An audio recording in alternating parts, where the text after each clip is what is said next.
माणूस जंगलात राहायचा आणि पक्षी घरट्यात. चिमणी आजही घरट्यात राहते, पण माणूस मात्र गाव, शहर आणि आता तर उंच उंच इमारतीमध्ये राहायला लागला.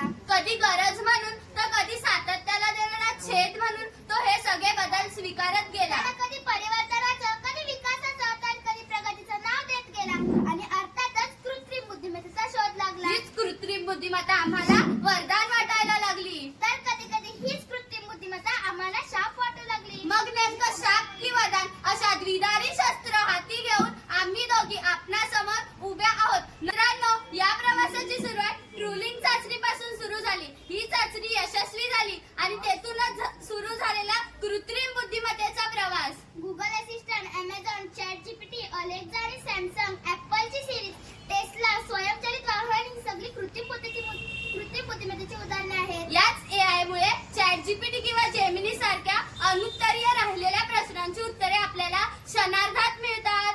होय, क्षणार्धात उत्तरे मिळतात. हे जरी खरे असले तरी मित्रांनो, डॅनी नावाच्या एका चॅटजीपीटीवर 13 वर्षाचा मुलगा चॅटिंग करत असतो. ही चॅटिंग खूप दिवस चालते, खूप खोलवर चालते. एके दिवशी त्या 13 वर्षाच्या मुलाला तो चॅटजीपीटी असा मेसेज टाकतो की त्या 13 वर्षाच्या मुलाला माझे सहनच होत नाही आणि तो आत्महत्या करतो. थोडक्यात काय तर मित्रांनो, अशा वेळी एआय मला शाप वाटते. मित्रांनो, याच कृत्रिम बुद्धिमत्तेमुळे शिक्षण क्षेत्रामध्ये आमूलाग्र बदल घडत आहेत. विविध प्रकल्प, गृहपाठ करण्यासाठी विद्यार्थी याचा उपयोग करतात. मित्रांनो, राष्ट्रीय शिक्षण धोरणानुसार विद्यार्थ्यांना विकासामध्ये आई, वडील आणि शिक्षकांबरोबर सुद्धा कृत्रिम बुद्धिमत्तेचा समावेश करण्यात आला आहे.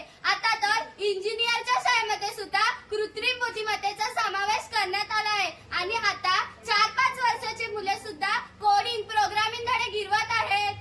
होय, हे जरी खरे असले तरी पाटी, पेन्सिल, पुस्तकांची जागा आजही इत्याप मशीन लर्निंग घेतली असली तरीही नवक्रमाद्वारे विद्यार्थी प्रगती करत असले तरी त्याची स्वतः विचार करण्याची क्षमता कमी होत आहे. असे तुम्हाला वाटत नाही का? त्यांची संवेदनशीलता शिल्लक राहील का? कारण शिक्षण म्हणजे काय तर शिक्षण म्हणजे संवेदनशील माणूस घडविणे होय.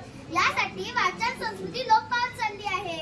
मित्रांनो, याच्याही पुढे जाऊन जर कृषी क्षेत्राकडे पाहिलं तर जगाचा पोशिंदा आपला शेतकरी राजा याच एआयच्या मदतीने लाखो रुपयाचा नफा कमवत आहे. हवामान अंदाज, पिकांवरील रोग व निदान सिंचन व्यवस्थापन यामध्ये एआयचा वापर केल्यामुळे शेतकऱ्याचे उत्पादन वाढून देशाच्या अर्थव्यवस्थेला हातभार लागत आहे. मित्रांनो, माझ्या प्रतिस्पर्धी यांनी सांगितलेला मुद्दा जरी खरा असला तरी हे तंत्रज्ञान महागडे आणि अवघड आहे. यासाठी आपला बळीराजा सुशिक्षित आणि प्रशिक्षित असणे गरजेचे आहे. आधीच कर्जबाजारी झालेला शेतकरी आजही त्या तंत्रज्ञानापासून खूप दूर आहे आणि म्हणूनच शेतकरी आणि तंत्रज्ञान यांचा समन्वय घडवून आणणे गरजेचे आहे.